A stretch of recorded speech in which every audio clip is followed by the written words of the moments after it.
اعوذ باللہ من الشیطان الرجیم، بسم اللہ الرحمن الرحیم۔ انتہائی قابل احترام ویورز، امید ہے کہ آپ سب لوگ ایمان اور صحت کی بہترین حالت میں ہوں گے۔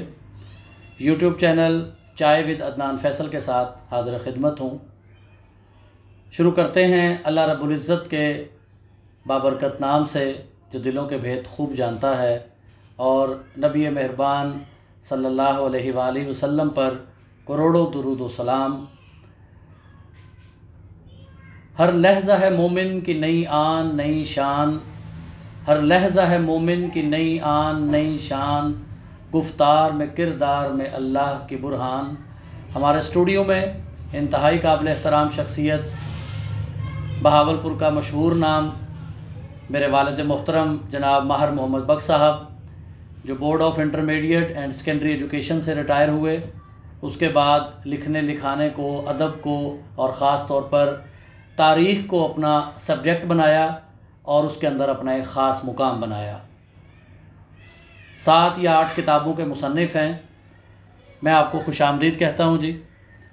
میں چاہوں گا کہ سب سے پہلے آپ اپنا تعارف کروائیے ہمارے ویورز کو، تاکہ انہیں پتہ چل سکے۔ جی پلیز۔ بسم اللہ الرحمن الرحیم۔ میں پیدائشی تعلق کوٹ سائی سنگھ جھنگ سے ہے۔ سن 1945 کی میری پیدائش ہے، اور وہاں سے پھر پاکستان بننے کے بعد کچھ عرصہ بعد میرے والد محترم فوت ہو گئے سن 1952 میں۔ میری والدہ محترمہ نے مجھے گورنمنٹ پرائمری اسکول کوٹ سائی سنگھ میں داخل کیا۔ وہاں تعلیم حاصل کرتا رہا۔ 5ویں جماعت کے بعد گورنمنٹ اسلامیہ ہائی اسکول جھنگ میں داخلہ لیا۔ اس وقت ایوب خان کا دور تھا۔ ایوب خان کا دور بھی ابھی نہیں تھا، سن 1958 کا سال تھا۔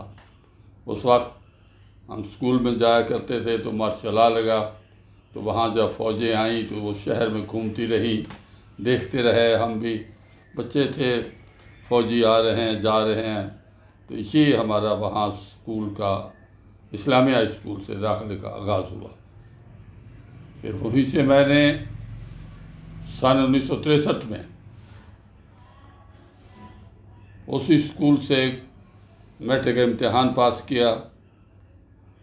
2 سال گورنمنٹ کالج میں گزارے۔ وہاں تعلیم مکمل کرنے کے بعد پھر روزی کی فکر میں مختلف طریقوں سے پرائیویٹ شعبہ میں اپنے آپ کو ایڈجسٹ کرنے کی کوشش کی۔ ایک میرے دوست چودھری جمیل احمد گجر کی معرفت اب میری board of intermediate and secondary education میں سروس ہو گئی۔ پھر وہیں پہ میں ملازمت کا آغاز کیا سن 1968 میں، اور 2005 میں بہاولپور بورڈ سے بطور اسسٹنٹ کنٹرولر ریٹائر ہوا۔ ٹھیک ہے جی۔ آپ نے بتایا کوٹ سائی سنگھ جھنگ سے آپ کا رہائشی تعلق، وہیں سے آپ نے پرائمری کیا، پھر مڈل اور ہائی سیکشن جو ہے گورنمنٹ اسلامیہ ہائی اسکول جھنگ سے کیا۔ آپ اپنے جو اساتذہ ہیں ان کے بارے میں کچھ بتائیے، جو پرائمری کے استاد ہیں، مڈل اور ہائی کے ہیں، ان کے بارے میں جو کچھ چیزیں یاد ہیں آپ کو، وہ ذرا اپنے ناظرین کو پرائمری بتائیں۔ اسکول میں 2 استاد تھے۔ ایک کا نام ماہر شیر نول تھا، دوسرے استاد کا نام محمد اصغر تھا۔ وہ جھنگ صدر سے تشریف لاتے تھے، اور شیرمن صاحب دیہات سے کے رہنے والے تھے، تو وہ وہاں آیا کرتے تھے۔ وہی 2 استاد پہلی سے جماعت سے لے کر 5ویں تک وہی 2 استاد پڑھاتے رہے، اور انہیں سے میں تعلیم حاصل کی۔ مڈل اور ہائی کے اساتذہ کے بارے میں کچھ بتا دیں۔ مڈل اور ہائی اسکول میں، مڈل میں 6ٹھی جماعت میں میرے استاد محترم مسعود صاحب تھے، جو محمود شام کے بڑے بھائی ہیں، اور بعد میں اسلامی نظریاتی کونسل کے چیئرمین بھی رہے۔ یہ میرے 6ٹھی جماعت کے استاد تھے۔ اس کے بعد ماسٹر عبد الکریم استاد ہمارے تھے، ان سے بھی بڑے انس تھا، ان سے آنا جانا ان کے گھر میں، تو ان سے بھی انہیں بڑی محبت کا اظہار کرتے تھے۔ ایک بار چھوٹا سا ایک لطیفہ بھی ہے، 7ویں میتھ میں فیل ہوئے، ساری کلاس تقریباً 50 کی 50 جو فیل ہو گئی، تو اس میں بھی شامل تھا۔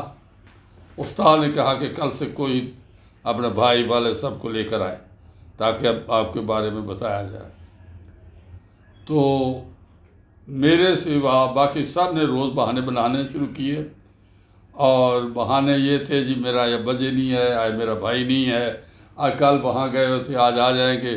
تو اس طرح انہوں نے پوری کلاس اسی طرح گزار دیا۔ میں اکیلا بھولے پان میں جا کے اپنے بھائی کو لے آیا، وہ سارے 50 کا نزلہ میرے پہ گرا، اور استاد محترم نے کہا کہ انہیں لے جائیں، یہ فیل ہو گئے ہیں میتھ میں، یہ نہیں چل سکتے۔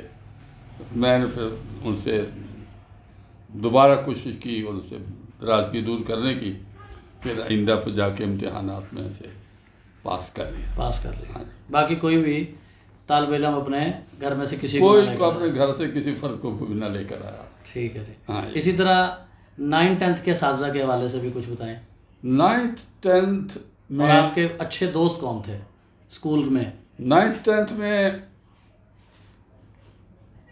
رانا مشتاق صاحب بڑے مشہور معروف استاد تھے، بڑے مطلب وہ اسکول میں اس لحاظ سے مشہور تھے کہ وہ کسی بچے کو نہیں مارتے تھے، اور اس کی کلاس کے آپ اندازہ کر لیں کہ 120 بچہ اس کی کلاس میں پڑھتا تھا۔ اب 120 کو آپ اندازہ کر لیں کہ ان بچوں کو اپنا ٹیکل کرنا، لیکن ان کی کلاس میں ہمیشہ کبھی شور نہیں ہوا تھا۔ تو ایک اور استاد ہمارے قریشی صاحب تھے، وہ بھی میرے استاد محترم تھے 9th 10th میں، ان سے میں نے تعلیم حاصل کی۔ لیکن جب رانا صاحب کا بھی غصہ آتا تھا تو پھر ہاکی پکڑ کے طالب علم کی خوب پٹائی بھی کر لیتے تھے، اس طرح سے وہ، لیکن ان کا ہمیشہ کلاس نہ مارنے کے باوجود بھی ان کے کلاس اچھے نتائج پیش کرتی ہے۔ صحیح ہے۔ اسی اسکولنگ کے دوران پرائمری اور پھر مڈل اور پھر میٹرک، ظاہر ہے کہ آپ کا تعلق کھیلوں سے بھی رہا ہوگا، تو اس حوالے سے بھی ہمیں بتائیں کہ کھیلوں میں کس گیم میں آپ آگے تھے؟ اس وقت جب دیہات کے رہنے والے تھے، کرکٹ صرف ضلع جھنگ میں 4 اسکولوں میں کھیلی جاتی تھی۔ ربوہ، تعلیم الاسلام ہائی اسکول ربوہ، اصلاح ہائی اسکول چنوٹ، اسلامیہ ہائی اسکول جھنگ، سڈورا مسلم ہائی اسکول اور ایم بی ہائی اسکول میں کھیلی جاتی تھی۔ باقی کسی اسکول میں کرکٹ نہیں کھیلی جاتی تھی۔ باقی اسکولوں میں کبڈی، فٹ بال، رسہ کشی، والی بال، اس قسم کی گیمز زیادہ تھی اس وقت، اور ان میں ہر اسکول اپنے اپنے جوہر دکھاتا تھا۔ لیکن ہمارے اس میں زمانہ طالب علمی میں کرکٹ سے کوئی شغف ہو گیا، تو کرکٹ کی پہلی دفعہ اسکول اپنے گاؤں کی ٹیم بنائی، اور اس کے لیے ہمیں بیٹ اور بلہ اور وکٹ وغیرہ ہمارے ٹیچر نے ہمیں سیکنڈ ہینڈ پیش کیے، ان سے ہم کھیلتے رہے۔ فٹ بال بھی کھیلا اور کرکٹ بھی کھیلی، ہاکی بھی کھیلی، یہ تینیں گیم میں اپنے ہائی اسکول میں کھیلتا رہا۔ اسکول کی ٹیم میں بھی سلیکٹ ہوئے؟ اسکول ٹیم میں فٹ بال اور کرکٹ کھیلی۔ ہاں، ٹھیک ہے۔ تو اس کے بعد ظاہر ہے کہ اسی دوران آپ کی دوستیاں بھی بہت ہوئی ہوں گی، ظاہر ہے وہ دور ہی دوستیوں کا ہوتا ہے، تو اس دور کے جو آپ کے دوست جن سے ابھی تک آپ کا تعلق قائم دائم ہے، ان کے بارے میں ذرا کچھ بتائیں ہمیں۔ ایک دن ایک میچ ہو رہا تھا ہمارا کرکٹ کا، تو مقابلے میں شہر کا ایک محلہ تھا، وہ ایک ٹیم ایک دوست کو لے کر آئے، انہوں نے کہا یہ بڑا کھلاڑی ہے، اسے ہم نے آؤٹ بھی کر دیا اور اسے ہم آؤٹ بھی نہیں ہوئے۔ اس کا نام انور اقبال تھا، اور اس کے ساتھ آج تک میرا دوستانہ بھی ہے اور تعلق بھی دوستی اسی طرح قائم و دائم ہے۔ وہ کرکٹ کی گراؤنڈ کے میں ہی اس کے ساتھ ہماری دوستی ہوئی۔ صحیح ہے۔ انور اقبال صاحب ہاں جی، کہاں رہتے ہیں یہ؟ آج کل سرگودا میں ہیں۔ اس کے علاوہ 2 اور دوست تھے، انور خان صاحب، ان کے والد اس وقت اسٹیشن ماسٹر شورکوٹ تھے، دوسرے محمد رضا صاحب تھے. یہ 3 کا ہمارا ایک گروپ تھا. بس یہی ہم کیا ایک دوسرے سے اسکول میں بھی اور کالج میں بھی کٹے. صحیح ہے. یہ تھا آپ کا اسکول کا دور. جی یہاں سے نکلے. اچھا ذرا اسلامیہ ہائی اسکول کے بارے میں بھی کچھ اسی تاریخ بھی بتا دیں کہ یہ کتنا پرانا اسکول ہے. اس کے ہاسٹل بھی سننے میں آیا کہ تھے. ذرا اس کی تاریخ بتا دیں.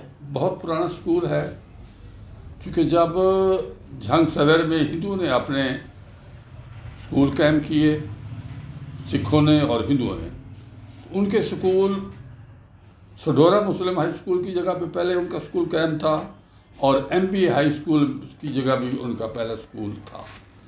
ان اسکولوں میں مسلم طلباء کو کوئی داخلہ نہیں ملتا تھا، تو ان کے مقابلے کے لیے مسلمانوں نے سن 1914 میں بطور پرائمری اسکول اسلامیہ ہائی اسکول کا 1914 میں 1904 میں اس کا آغاز کیا، اور اس کو پرائمری کو پھر آگے لے کے انہوں نے مڈل کیا، پھر ہائی اسکول بنایا. یہ ہائی اسکول غالباً 1930 کے لگ بھگ اسے ہائی اسکول کا درجہ ملا. صحیح ہے. ہاں جی. تو یہ اسکول پورے ضلع کا سب سے بڑا اسکول تھا. سن 58 میں اس وقت اس کی 2000 تعداد تھی. بہت بڑا اس کا ہاسٹل تھا، حتیٰ کہ مشرقی افریقہ کے بچے بھی ہمارے یہاں پڑھتے تھے، اور وہ بڑے خوبصورت فٹ بال کھیلتے تھے. تو افریقن بچے؟ ہاں، افریقن مسلم بچے. افریقن مسلم. ہاں جی. وہ بھی ہمارے یہاں اسکول میں پڑھتے رہے. صحیح. ہاں جی. تو اس لحاظ سے یہ اسکول کھیلوں میں بھی اور تعلیم کے لحاظ سے بھی بہت آگے تھا. صحیح. یہ تو تھا آپ کا اسکول کا دور. جی. پھر اس کے بعد کالج کا دور آ گیا، اس حوالے سے کچھ بتائیں ہمارے. ہماری آخری جو الوداعی پارٹی ہوئی وہ چنیوٹ پل پہ ہوئی. چنیوٹ پل پہ ہم ایک بس کے ذریعے گئے. اوپر ہی ہم نے بس کے اوپر اپنے دیگیں بھی رکھی ہوئی تھی، دیگر سامان بھی تھا، ٹینٹ بھی تھا. سارے اسٹوڈنٹ اس کے اندر 50 کے قریب اسٹوڈنٹ تھے. تو اس وقت جھنگ سے چنور تک کوئی روڈ نہیں تھی. اس کے لیے ہمیں براستہ فیصل آباد اپنا چنوٹ پہنچے. تو جب فیصل آباد سے گزرے تو ہم بچے ایک دوسرے کو دکھاتے، وہ دیکھو گھنٹہ گھر نظر آ رہا ہے، وہ گھنٹہ گھر ہے، وہ گھنٹہ گھر. ہم نے زندگی میں پہلی دفعہ سن 1963 میں پہلی دفعہ دیکھا. صحیح ہے. ہاں. پھر اسی سے گزر کے ہم چلے گئے اپنا چنوٹ پل پہ. وہاں پہ پکنک کا سارا کام کیا. کوئی کشتی رانی کسی نے کی، کوئی کھیلتے رہے. کچھ دوست ہم ربا نکل گئے، کیونکہ ربے میں کچھ ہمارے بھی ملنے والے کرکٹ کے حوالے سے دوست بنے ہوئے تھے. وہاں جا کے ان کو ذرا سارا ربا پہلی دفعہ دیکھا، جو اس کے بارے میں ایک کچھ مفروضہ تھا کہ یہ ایک بند شہر ہے. وہ تو کسی حد تک درست تھا، لیکن آنے جانے میں کوئی پابندی نہیں تھی. صحیح. ہاں. تو وہ ہم زندگی میں پھر وہ اس کے بعد جو جتنے دوست تھے ان سے دوبارہ پھر ملاقاتیں نہیں ہوئی، کیونکہ سب بکھر گئے. ظاہر ہے. آگے ایک اپنی روزی کے سلسلے میں چلے گئے. کالج کے حوالے سے کچھ آپ بتا رہے تھے. کالج کے حوالے سے اپریل 1963 میں میرے بڑے بھائی فوت ہو گئے. اب میں اور میرے والدہ تو رہ گئے. ظاہر ہے کہ بڑے فوت ہو گئے ہیں، کوئی ہماری زمین تھی نہیں، ذرائع آمدن نہیں تھے. اب سوچا کہ بھئی کالج میں بھی داخلہ لینا ہے تو کیسے لیا جائے. میرے پاس تو کوئی وسائل نہیں ہے. تو آخر سوچ کے میں نے مزدوری کر لی، اور مزدوری کرتے ہوئے میں نے روڈ پہ بھی کام کیا اور گورنمنٹ کالج کے ہاسٹل پہ بھی کام کیا. تقریباً 120 میں نے روپے بنا لیے. اس وقت کالج کی فیس تھی 117 روپے 6 آنے. یہ فیس ادا کر کے میں کالج میں داخل ہو گیا. تو اس طرح میں نے اپنی پڑھائی کا آغاز کیا. صحیح ہے. ہاں. اس وقت کالج کے پرنسپل ہوتے تھے محمد خان صاحب. محمد خان صاحب مذہباً لاہوری مرزائی تھے، لاہوری احمدی تھے، اور اس حوالے سے وہ بڑے سخت تھے. لیکن جو ان کا یہ رویہ تھا، بھئی مرزائی ہیں اس لوگ سے ذرا اس کے ماحول بھی بنایا ہوا تھا. لیکن بڑے ٹائم پہ پنکچوئل آدمی تھے، ٹائم پہ آتے تھے، ٹائم پہ پسند کرتے تھے۔ ایک بار میں کھڑے تھے ہم ادھر گراؤنڈ والی سائڈ جہاں ہماری کھیلیں ہوتی تھی، وہاں چادواری نہیں تھی، وہاں سے کچھ لڑکے آ رہے تھے، تو پرنسپل صاحب نے اپنے دفتر سے نکل کے اس طرف بھاگنا شروع کر دیا۔ جب لڑکوں نے دیکھا کہ پرنسپل صاحب آ رہے ہیں ہماری طرف، گراؤنڈ میں جو داخل ہو رہے تھے، جو کہ رستے صحیح رستے سے نہیں آ رہے تھے اور سیدھے اپنے گراؤنڈ سے اندر داخل ہو رہے تھے، تو اس وقت سب بھاگ گئے، پھر دوبارہ اپنے اس کے صحیح دروازے سے اندر داخل ہوئے۔ یہ محمد خان بعد میں پھر گورنمنٹ کالج ساہیوال کے بھی پرنسپل رہے، تو اس کے بعد کا پتہ نہیں وہ کہاں چلے گئے۔ تو لیکن ان میں ایک سمیع اللہ صاحب میرے استاد تھے اسلامیات کے، لوگوں نے اس کے بارے میں شعور کر رہا تھا کہ احمدی ہے، لیکن وہ اپنے آپ کو ہمیشہ یہ کہتے رہے کہ میں احمدی نہیں ہوں، میرے والد ضرور ہیں لیکن میں احمدی نہیں ہوں۔ ان کے سے ہم نے اسلامیات پڑھی، اچھے تھے، ادیب تھے، رائٹر تھے، پنجابی کے، اردو کے، اور انہوں نے کئی کتابیں لکھی، ان کی آپ بیٹی بھی ایک شائع ہو چکی ہے۔ تو ایک اور استاد محترم ہمارے ہوتے تھے، بعد میں وہ گورنمنٹ کالج مری کے پرنسپل رہے، میرے اس وقت ذہن سے اتر رہا ہے، تو وہ بھی اچھے استاد تھے۔ پروفیسر محمد حیات صاحب سیال صاحب اردو کے پروفیسر سے کم گو تھے لیکن اچھے استاد تھے، ان سے بھی میری ملاقاتیں بعد میں ملتان تک بھی جاری رہی۔ تو ایک بار گاؤں سے آتے ہوئے لیٹ ہو گیا، پیدل آتے تھے، پیدل جاتے تھے، تو جیسے پہلا پیریڈ انگریزی کا تھا، جب کلاس روم پیریڈ بھی شروع ہوا ہے اور میں بھی آ گیا ہوں، لیکن کلاس میں اندر پیریڈ کو اپنا لے رہے تھے استاد پروفیسر حبیب اللہ صاحب، انہوں نے مجھے داخل نہیں ہونے دیا۔ اب میں سوچا بھی کیا کروں، پھر میں دروازے کے ساتھ ہی کھڑے رہا باہر کی طرف، سارا ان کا لیکچر سنا لیکن اندر نہیں داخل ہوا۔ آئندہ کے لیے پھر اور ذرا جلدی آ جایا کرتے تھے تاکہ ان کے پیریڈ میں تاخیر نہ ہو۔ صحیح ہے۔ ہاں جی۔ آپ کے گاؤں کا نام آپ نے بتایا کوٹ سائی سنگھ، جی جی، یہ اس کی کیا تاریخ ہے؟ اس کی تاریخ یہ ہے کہ یہ اصل میں پہلے تھا کوٹ نول، چونکہ نول قبیلہ سارا یہاں پہ آباد تھا، جہاں ایک چھوٹا سا قلعہ بنا ہوا تھا کوٹ، جس کے اندر آبادی ہوتی تھی۔ وہاں ایک ہندو نے آ کے، سائی سنگھ نامی ایک ہندو آیا، تو اس نے آ کے وہاں اپنی دکان شروع کی۔ تو دکان شروع ہونے سے دیہات کے لوگ ایک دوسرے کہنے لگے سائی سنگھ کی دکان پہ جانا، سائی سنگھ کی دکان پہ، کیونکہ تھوڑی سی چھوٹا سا گاؤں تھا 10-15 گھر کا، تو اس کے نام پہ سائی سنگھ چلتے چلتے کوٹ سائی سنگھ ہو گیا، صحیح ہے، تو اس کے نام پہ مشہور ہو گیا۔ ٹھیک ہو گیا۔ ہاں جی۔ تو آئندہ جب پھر سن 1862 میں اپنا نیا جو زمین کا بندوبست شروع ہوا، تو پھر اس میں اس کا ریکارڈ میں بھی کوٹ سائی سنگھ آ گیا۔ ہاں، ٹھیک تو ہے، اس طرح نام ہو گیا۔ صحیح ہے۔ کالج کے بعد پھر آپ؟ عملی لائف، ہاں جی، کالج سے فارغ ہوئے تھے تو پھر سن 1965 کی جنگ آ گئی۔ اچھا، سن 1965 کی جنگ میں ہمارے پاس کوئی چیز نہیں تھی، ڈنڈے تھے بس، وہ ہم رات کو خوب پہرا دینا ادھر ادھر، یہ بھی ہونا کہ دیکھو وہاں اتری ہے انڈیا نے فوج اتار دی وہاں پہ، یہ سینہ گزر باتیں چلتی تھیں، ایکچوئل ایسی بات کوئی نہیں تھی۔ ایک رات ہم نے دیکھا کہ ہم بیٹھے ہوئے تھے کہ ہمارے سر کے اوپر سے 2 انڈین جہاز گزرے، تو ان کی لائٹیں نہیں تھی، وہ جا رہے تھے، اب ہمارے پاس تو کوئی چیز نہیں کہ ان کو مار گرانے کے لیے، لیکن تھوڑی دیر بعد پھر ہمارے جہاز جو تھے اپنے سرگودا سے اڑے، لیکن اس وقت وہ نکل گئے اور پیچھے رہ گئے۔ اور اس دوران سب سے اہم واقعہ جو ہوا اس جنگ کا، ایم عالم پائلٹ نے 1 منٹ کے اندر انڈیا کے 6 جہاز گرا کر ایک عالمی ریکارڈ قائم کیا، جو آج تک اپنی جگہ پہ ریکارڈ ہے، اس کو کوئی نہیں توڑ سکا۔ صحیح بات۔ لیکن اسے سن 70 کی جنگ میں، چونکہ بنگالی علیحدہ ہو گئے تھے اور اسے بھی گراؤنڈ کر دیا گیا تھا، حالانکہ وہ محب وطن تھا، اور وہ ساری عمر مشرقی پاکستان نہیں گیا اور ادھر ہی اپنا رہا اور ادھر ہی فوت ہوا۔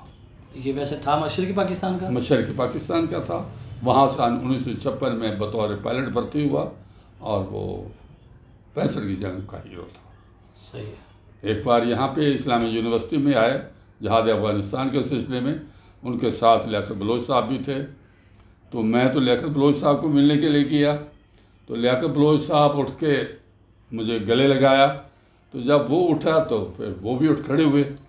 پتہ نہیں انہوں نے سمجھا کوئی بہت بڑی شخصیت ہے، جیسے خود لیاقت بلوچ صاحب اٹھ کے مل رہے ہیں، حالانکہ ان کا بچپن سے میرا دوستانہ تھا، تو پھر وہ مجھے بھی گلے لگ کے ملے، لیکن ان کے وہ جو گلے لگ کے ملنا تھا اس کی مجھے آج تک اتنی روحانی خوشی ہے جو میرے بیان سے بھی باہر ہے۔ صحیح بات۔ یعنی اس سے میرا بہت ہی دل، مطلب کیسے کہتے ہیں آپ کہ کئی کلو خون بڑھ گیا۔ ظاہر ہے جی، قومی ہیرو جو بھی ہو اس سے ملنا باہر ہے، لیکن ہم نے اس کے ساتھ زیادتی کی۔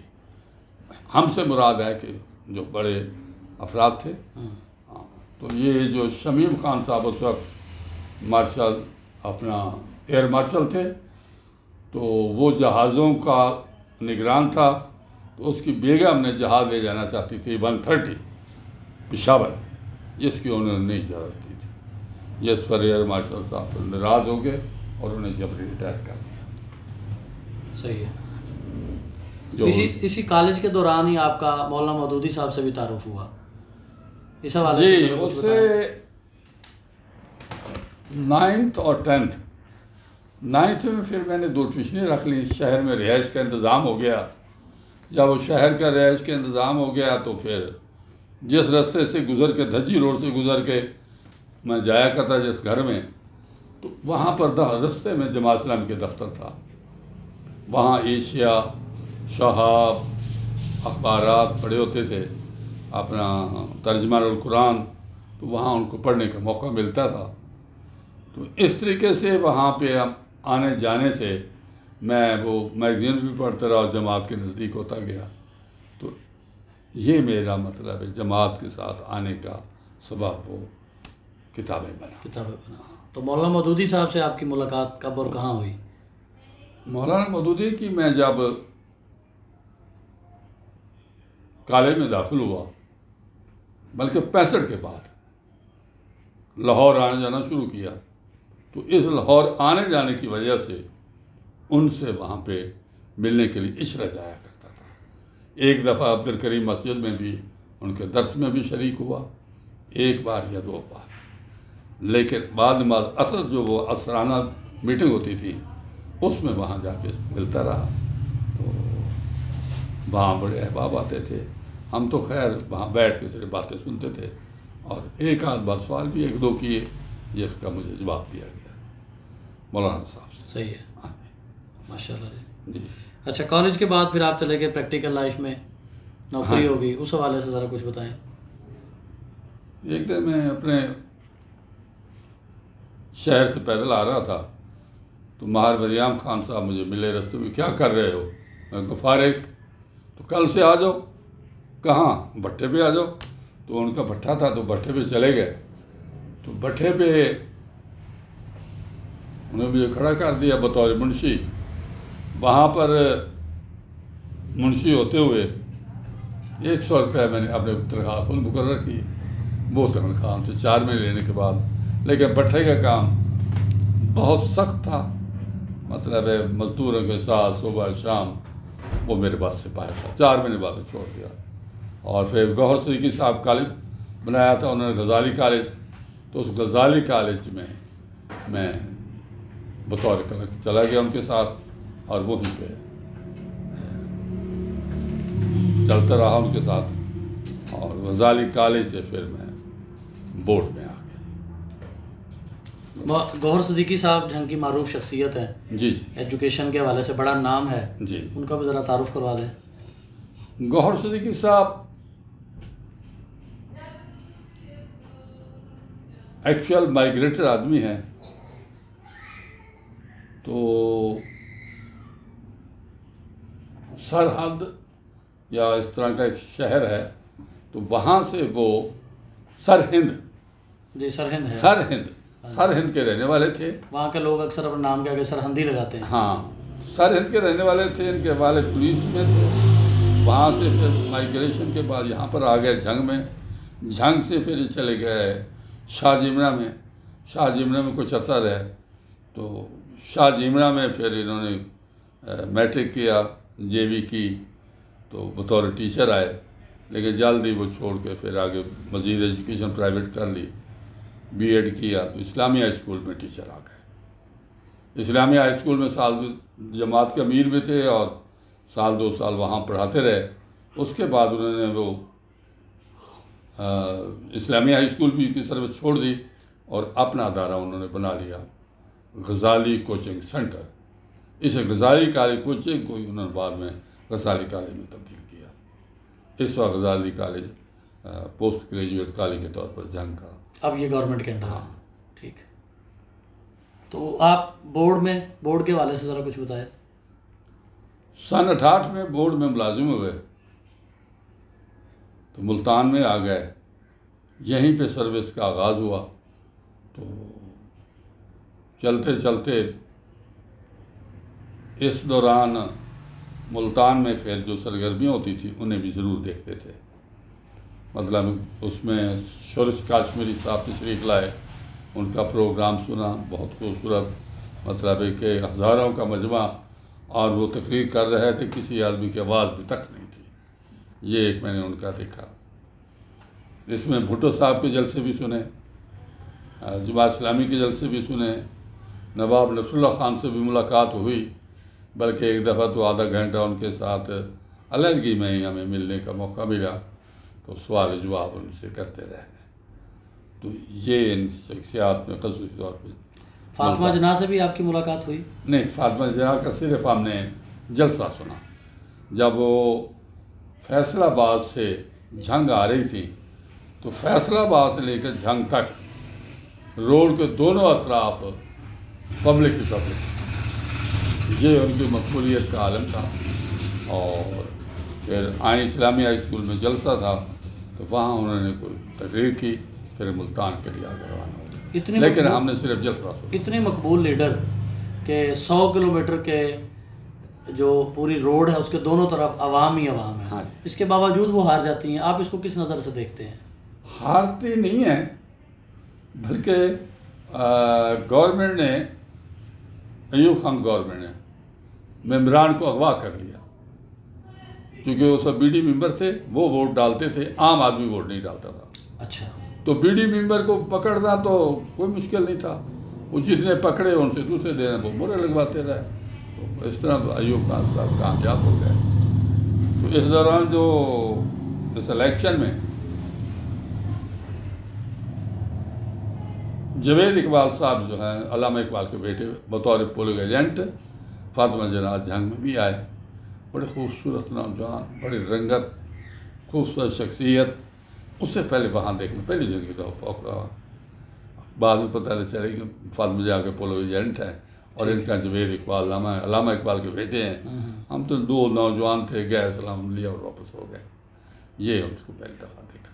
صحیح ہے. لیکن اس سے پہلے میں جب چھوٹا تھا تو سید حسین شہید سہروردی یہ بھی فیصل آباد کی طرف سے آئے.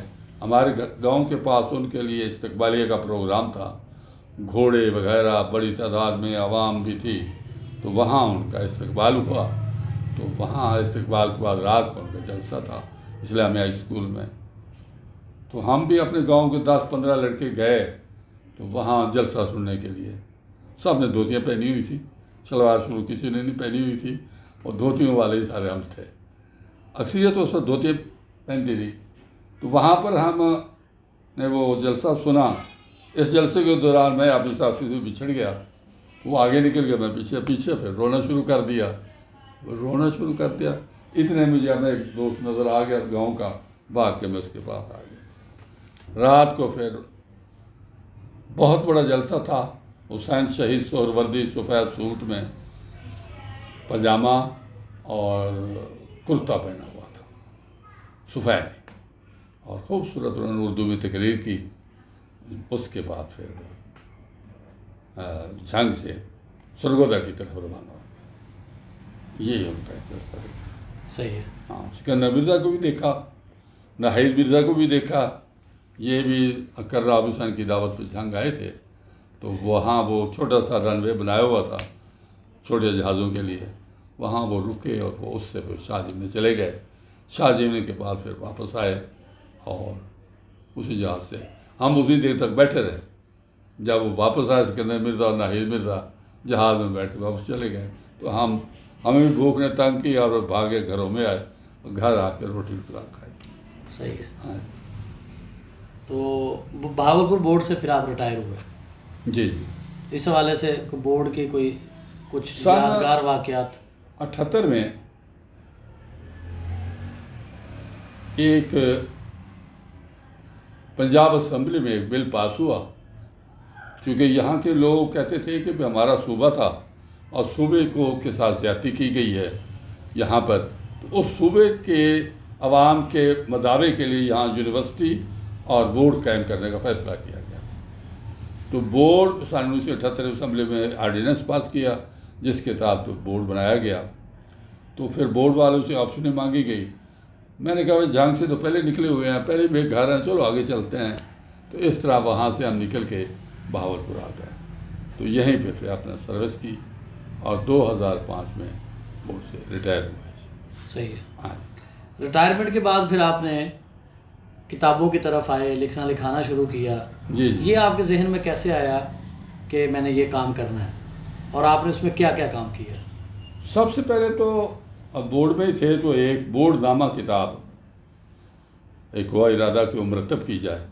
پچھلے کچھ جو ہمارے چیئرمین تھے، سیکرٹری تھے، کنٹرولر تھے، ان کے کوائف تھوڑے فوٹو وغیرہ وہ سارے میں نے اکٹھے کیے کر کے، جو افراد اللہ کو پیارے ہو گئے تھے ان کا تھوڑا ذکر کر کے ہم نے وہ ایک بورڈ نامہ تیار کیا۔ کچھ بورڈ کے قوانین بھی اس میں دیے، تو اس میں پھر وہ اپنا یہ آپ کا بورڈ نامہ ہے؟ ہاں یہ بورڈ نامہ، صحیح ہے۔ اسے میں نے مرتب کیا، لیکن صرف نام ہی لکھا، باقی سارے مضامین میرے اس میں تھے۔ ٹھیک ہے جی۔ ہاں تو یہ آپ نے کیسے فیصلہ کیا ریٹائرمنٹ کے بعد، خاص طور پہ اتنی ساری 8 9 10 کتابیں آپ نے لکھی؟ جی جی۔ مطلب یہ آپ کا شوق تھا یا مطلب کس پرپز کے تحت آپ نے اس طرف آنے کا فیصلہ کیا؟ شوق تو میرا شروع سے تھا، لیکن اس وقت بھی دیہات کا رہنے والے کوئی نہ کوئی آگے اخبارات بھی اور میگزین بھی کوئی پروموٹ نہیں کرتے تھے۔ تو جب وہ پھر ملازمت ہو گئی، پھر نیا دور چلتا رہا، وہ سلسلہ ختم ہونے کے بعد پھر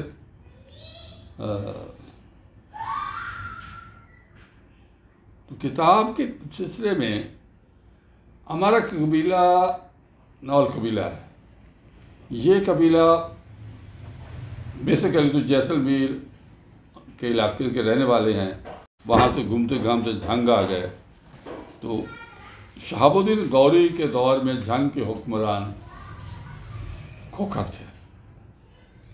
کھوکھروں کو چونکہ وہ شہاب الدین غوری کے مخالف تھے، شہاب الدین غوری نے ان کو اتروا کر ان سے قلعہ لے کر نول قبیلے کا راجہ ٹوڈر کو وہ دے دیا۔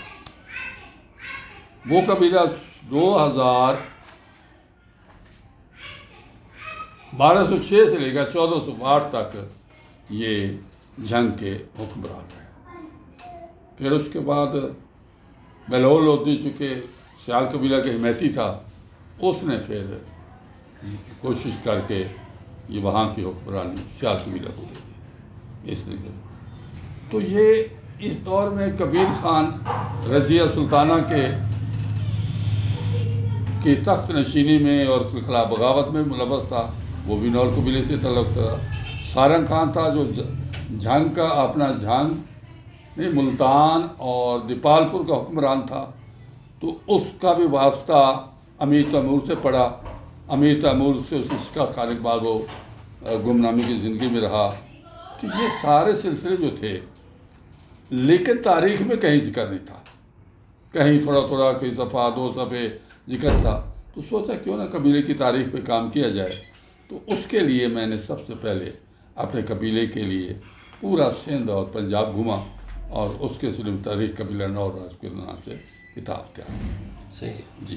یہ آپ کی پہلی کتاب تھی؟ جی جی، اس سے پہلے یہ ایڈیشن تھا. ٹھیک ہے جی. پہلا یہ ایڈیشن تھا. ٹھیک ہے جی. ہاں جی. تو پہلے یہ ایڈیشن کے بعد ختم ہو گیا تو پھر وہ دوسرا ایڈیشن. یہ دوسرا ایڈیشن. ہاں یہ دوسرا ایڈیشن. یہ دونوں کتنی تعداد میں آپ نے پرنٹ کروائیں؟ 1,000 کی تعداد. 1,000. ہاں. پھر اس کے بعد آپ نے ڈاکٹر عبدالقدیر خان صاحب پہ کتاب لکھی؟ جی. ڈاکٹر عبدالقدیر خان کو چونکہ میرا ایک فیوریٹ شخصیت ہے تو ان کے لیے میں نے کہا کہ بھی اس کی شخصیت، حالانکہ یہ ان دنوں خود بھی پس دیوار زندہ تھے اپنا مشرف کے دور میں، اور مشرف نے انہیں امریکہ کے کہنے پہ اپنا معافی منگوائی تھی. نہیں رکھا ہوا تھا، گرفتار تو نہیں تھا، تو حبس میں جا کہہ لیں اسے ان کی کوٹھی کے اندر ہی رکھا ہوتا، کہیں نہ باہر وہ مل سکتے تھے نہ فون کر سکتے تھے، اور اس کے اوپر پہرا تھا. تو ان پہ بھی میں نے کام کیا، اس پہ کتاب تیار کی. اس کا بھی یہ دوسرا ایڈیشن ہے. اس کے 2 ایڈیشن شائع ہو چکے ہیں اور دونوں ختم ہو چکے ہیں. اس کے بعد آپ کی کتاب آئی سفر سعادت؟ نہیں، اس کے بعد میری کتاب ہے تذکرہ 65 پر. 65 برس. ہاں جی. بہت خوبصورت کتاب ہے، بہت اچھی بائنڈنگ. اور اس کا بھی یہ دوسرا ایڈیشن ہے. صحیح ہے. تو اس میں کتاب کچھ اپنے آپ بیتی، کچھ جگ بیتی، سب کو ملا کے میں نے یہ کتاب تیار کی. کچھ آخر میں خطوط بھی ہیں. ٹھیک ہے. ہاں جی. اس کے بعد آپ کی آئی پھر سفر سعادت؟ جی اس کے بعد سفر سعادت آئی. صحیح ہے جی. ہاں جی. تو یہ سفر سعادت میں مطلب حج پہ گئے تو جو حج کے دوران مذہبی مقامات، مقدس مقامات کو دیکھا، ان کی پوری تاریخ اس میں لکھی، اور کوئی 150 کے قریب حجاج سے ملاقاتیں کی جن میں زیادہ تر انڈین تھے. وہاں انڈین حاجیوں سے ان کے علاقوں کے بارے میں معلومات حاصل کی، وہ کہاں ہیں، کیسے ہیں اور کس حالات میں ہیں. تو وہ ان کے حالات بھی اس میں درج کی ہے. اس طریقے سے یہ کتاب بہت خوبصورت کتاب ہے. 4 کلر پرنٹنگ کے اندر ہے، سفر سعادت کے نام سے، ماشاءاللہ جی. اور ان کے بعد آپ نے لکھی عزیمت کے پیکر اور تحریک اسلامی. اس حوالے سے کچھ بتائیے جی. یہ ساؤتھ پنجاب کے جو جماعت کے پرانے بزرگ تھے تو ان کے بارے میں نے کہا کہ بڑے لوگوں کے لیے تو مطلب ہے کہ قاضی حسین احمد ہے یا سید مودودی ہے یا دوسرے بزرگ ہیں جو اپنا نمبر 1 جو ہے قیادت، اس کے بارے میں تو ہر کوئی لکھتا ہے، لیکن جو یہاں کے جنوبی پنجاب کا سیکنڈ کمانڈ ہے، 3rd ہے، ورکر ہے جی. ہاں جی، اس کے بارے میں کوئی بھی لکھتا جنہوں نے اپنی جانیں کھپا دی تحریک کے لیے، تو سوچا کہ ان کے بارے میں لکھا جائے. صحیح ہے. تو اس کے لیے میں نے ضلع رحیم یار خان، ضلع بہاول نگر، ضلع بہاولپور، ضلع راجن پور اور ڈیرہ غازی خان، ان اضلاع میں خصوصی طور پہ میں نے ان کو فوکس کیا، اور وہاں کے حالات کے جو پرانے بزرگ تھے جماعت کے جنہوں نے کام کیا، ان کے حالات زندگی تلاش کر کے اسی کتابی شکل دی، اور عزیمت کے پیکر تحریک اسلامی کے نام سے اسے مرتب کیا. جس کا آخر میں جو 2nd ہے، حصہ دوسرا ہے، وہ مشرقی پاکستان کے جماعت کے وہ افراد جنہیں پھانسیاں دی گئیں اور جن پہ ظلم و ستم کیے گئے، جیل میں رکھا گیا، تو ان کے بارے میں نے ان کے حالات زندگی پہ وہ 2nd حصہ کیا ہے. غالباً مجھ سے وہاں کے امیر جو موجودہ امیر ہیں تو انہوں نے مجھے پیغام بھجوایا کہ ہمیں اجازت ہے کہ ہم اسے بنگلہ میں ترجمہ کریں. میں نے کہا جی کر لو، مجھے تو کوئی اعتراض نہیں. کتاب ایک ان کے پاس میں نے بھجوائی تھی. ہاں، تو وہ امید ہے کہ شاید بنگالی میں وہ حصہ جو ایسٹ پاکستان کے نام سے تھا وہ اس میں. صحیح. یہ کتاب میرے پاس ہے جی. بہت سارے لوگوں کا اس کے اندر تذکرہ ہے، جس میں قاضی حسین احمد، سید منور حسن، پروفیسر غفور احمد، مولانا افضل بدر مظفر گڑھ، مولانا خان محمد ربانی ملتان، مولانا عبدالحق جامی چاچڑا شریف، میاں محمد نواز رحیم یار خان، اور اسی طرح اور بھی تقریباً یہ 100 سے زائد لوگوں کا، 101 لوگ پاکستانی اور پھر بنگلہ دیش کی جو تحریک اسلامی کے لوگ تھے وہ 20 کے قریب، ان کا بھی اس کے اندر تذکرہ ہے. میں بہت زیادہ مشکور ہوں ماہر محمد بخش صاحب کا، جنہوں نے آج ہمیں پہلی نشست کے اندر ہمیں ٹائم دیا، اپنی کتابوں کا تعارف پیش کیا. ماہر صاحب کی ایک اور بہت بڑی کتاب جو تقریباً ان کی 8 سے 10 سال کی محنت ہے، تاریخ مخزن پاکستان، جلد ہی پرنٹنگ کے پروسیس میں چلی جائے گی، 80% کے کلام اس کا قریب ہے، تو امید ہے کہ وہ بھی جلد کتاب آ جائے گی۔ جی وہ پاکستان کے شہروں کا ایک انسائکلوپیڈیا ہے، ہاں جی، جس میں اس وقت تک میں کوئی 1800 کے پہ کام کر چکا ہوں، اور 200 اور چاہتا ہوں کہ 2000 کا ٹارگٹ ہو۔ انسائکلوپیڈیا پاکستان کا یہ پہلی کتاب ہوگی جو اپنی نوعیت کی، اس سے پہلے اس پہ کسی کام نہیں کیا، اور اس کے لیے میں نے تھرپارکر، سارا سندھ، بلوچستان، پورا پنجاب، خیبر پختونخوا، ان علاقوں کا میں نے شمالی علاقہ جات کا سفر کر کے معلومات حاصل کی، کہیں کتابی لٹریچر لیا، کہیں وہاں کے ادیبوں سے ملاقاتیں کی، تو اس طرح وہ ابھی تکمیل کے مراحل میں ہے۔ انشاءاللہ 2021 میں وہ چپ کروائے گی انشاءاللہ تعالیٰ جی۔ ان کتابوں کے بارے میں ہم ڈیٹیل ڈسکشن بھی کریں گے انشاءاللہ، ایک ایک شخصیت کے بارے میں بات کریں گے۔